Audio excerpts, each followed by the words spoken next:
স্থানীয় ও জাতীয় নির্বাচন একসাথে করা বাস্তবসম্মত নয় বলে মন্তব্য করেছেন নির্বাচন কমিশনার আবুল ফজল মোহাম্মদ সানাউল্লাহ।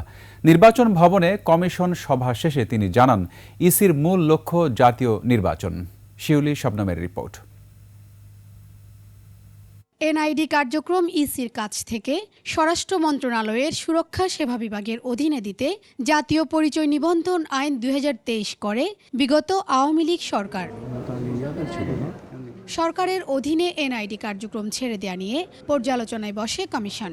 সেখানে ইসির অধীনে জাতীয় পরিচয়পত্র এনআইডি সেবা রাখতে সরকারকে চিঠি দেওয়ার সিদ্ধান্ত নেওয়া হয়। এই যে এনআইডিটা নিয়ে যাওয়া, এটা আমাদের সাংবিধানিক যে দায়িত্ব দেওয়া আছে এবং সক্ষমতা দেওয়া আছে নির্বাচন কমিশনকে, তার সাথে সাংঘর্ষিক এই জন্য যে আমাদের সংবিধান আমাদেরকে বলে দিয়েছে যে নির্বাচন কমিশন ভোটার তালিকা প্রস্তুত, নির্দেশ এবং নিয়ন্ত্রণের দায়িত্ব নির্বাচন কমিশনের।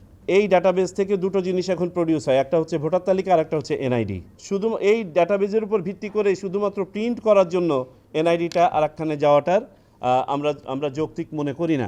মেঘনা গ্রুপ অফ ইন্ডাস্ট্রিজ, বাংলাদেশের অগ্রযাত্রায়, মানুষের আস্থায়। এদিকে জাতীয় নির্বাচনের আগে স্থানীয় সরকার নির্বাচন চায় না বলে নিজেদের অবস্থান পরিষ্কার করল নির্বাচন কমিশন। জাতীয় নির্বাচন ব্যাহত হতে পারে এমন কিছু থেকে দূরে থাকতে হবে, তবে সরকার চাইলে তার জন্য প্রস্তুত থাকবে কমিশন। জাতীয় নির্বাচন করতে হলে তার আগে কিন্তু আমাদেরকে একটা রিঅ্যাকশন টাইম দিতে হবে। তখন এমন কোনো ইভেন্ট আসা ঠিক হবে না যেটা জাতীয় নির্বাচনকে আপনার ব্যাহত করে। এগুলো বিবেচনা করে যে সিদ্ধান্ত নেবেন আমরা সেটা বাস্তবায়ন করব। তাতে যদি সরকার মনে করে কিছু নির্বাচন আগে করাবে, আমাদেরকে সেভাবে করতে হবে। তবে আমাদের অবস্থান হচ্ছে মূলত আমরা ওই জায়গাটাতে বলেছি যে সব নির্বাচন একসাথে করাটা সম্ভব নয়, আর সকল স্থানীয় সরকার নির্বাচন একসাথে করা সম্ভব নয়। এছাড়া ইভিএম মেশিনগুলো রক্ষণাবেক্ষণের দায়িত্ব বর্তমান কমিশনের অধীনে নেওয়ারও সিদ্ধান্ত হয় সভায়।